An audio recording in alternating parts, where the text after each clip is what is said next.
ভাৰতীয় ঠিকা মজদুৰ ইউনিয়নৰ উদ্যোগত প্ৰথম বাৰ্ষিক ৰঙালী বিহু সন্মিলনখনি সদৌ অসম তথা ডিগবৈ ৰাইজৰ ৰঙালী বিহু শুভেচ্ছা তথা নতুন অসমীয়া নতুন বছৰ শুভেচ্ছা জ্ঞাপন কৰিলোঁ আৰু লগতে এই ৰঙালী বিহুখনি চলাই নিবৰ কাৰণে আমাৰ শ্ৰমিকে যি সহায় সহযোগ তথা ডিগবৈবাসী বিভিন্ন ব্যৱসায়ী অনুষ্ঠান প্ৰতিষ্ঠানে সহায় সহযোগিতা আগবঢ়াৰ কাৰণে আমাৰ এই ভাৰতীয় ঠিকা মজদুৰ ইউনিয়নৰ তৰফৰ পৰা ধন্যবাদ জ্ঞাপন কৰিছোঁ।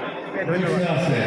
সদস্য আৰু তেওঁলোকৰ পৰিয়ালবৰ্গলৈও মই অশেষ ধন্যবাদ প্ৰথমে বিহুৰ ওলাব আৰু নতুন বছৰ আদৰণি জনাইছোঁ।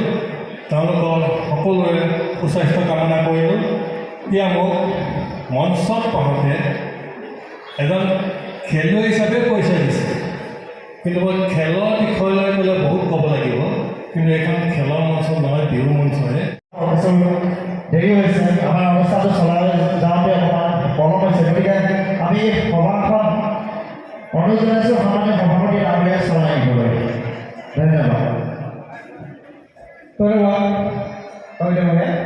এতিয়া আমাৰ পঞ্চায়ত খেলুৱৈ আমাৰ কথা ডিগবৈ সমাজে যোগেন পাটকাৰী বিনম্ৰ অনুৰোধ জনাইছোঁ আজি সভাখন। আমাৰ বিহুতলী এই বিহু কমিটিৰ তৰফৰ পৰা আপোনালোকক ধন্যবাদ জ্ঞাপন কৰিছোঁ। বিশেষকৈ এই বিহুখন আমি আমাৰ স্বামী খণ্ডাই এই প্ৰথম বাৰ্ষিক আমি উদযাপন কৰিছোঁ। আৰু এটা এইকাৰণে আপোনালোকক কথা কওঁ যে যিহেতু আমাৰ প্ৰাণৰ অসম ৰত্ন আমাৰ প্ৰাণ জুবিন গাৰ্গে আমাৰ মাজত নাই, গতিকে তেখেতৰ সৃষ্টি আজি আমি জীয়াই ৰাখিব লাগিব। সেইকাৰণে আমি আজি আমি অলপ পাছত আমি তেখেতৰ স্মৃতি আমি শ্ৰদ্ধাঞ্জলি জ্ঞাপন কৰিম। গতিকে মই বেছি কথা নকওঁ, সকলো কৰ্মকৰ্তা ভাৰতীয় ঠিকা মজদুৰ ইউনিয়নৰ সকলো কৰ্মকৰ্তা বিষয়ববীয়া তথা ডিগবৈ ৰাইজে আমাক সহায় সহযোগিতা কৰাৰ কাৰণে আমি কৃতজ্ঞতা তেখেত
সকলো সহায় সহযোগিতা কৰিবৰ বাবে অনুৰোধ জনাইছোঁ।